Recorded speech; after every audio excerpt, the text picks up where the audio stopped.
¿Que cuántos años tengo? ¿Qué importa eso? Tengo la edad que quiero y siento. La edad en la que puedo gritar sin miedo lo que pienso. Hacer lo que deseo, sin miedo al fracaso o a lo desconocido, pues tengo la experiencia de los años y la fuerza de la convicción de mis deseos. ¿Qué importa cuántos años tengo? No quiero pensar en ello.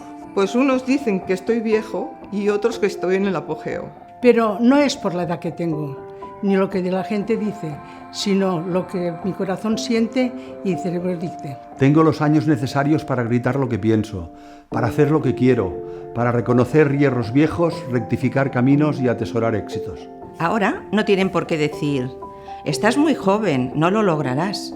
Estás muy viejo, ya no podrás. Tengo la edad en que las cosas se miran con más calma. Pero con el interés de seguir creciendo, tengo los años en que los sueños se empieza a acariciar con los dedos.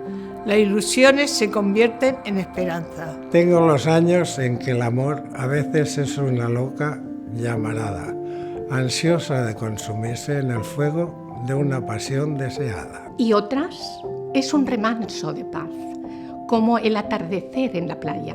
¿Que cuántos años tengo?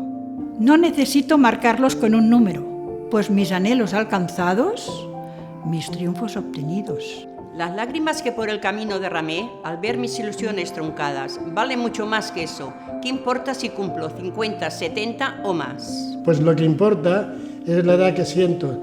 Tengo los años que necesito para vivir libre y sin miedos, para seguir sin temor por el sendero. Pues llevo conmigo la experiencia adquirida y la fuerza de mis anhelos. ¿Que cuántos años tengo? Eso ¿a quién le importa? Tengo los años necesarios para perder ya el miedo y hacer lo que quiero y siento. ¿Qué importa cuántos años tengo o cuántos espero? Si con los años que tengo aprendí a querer lo necesario y a tomar solo lo bueno.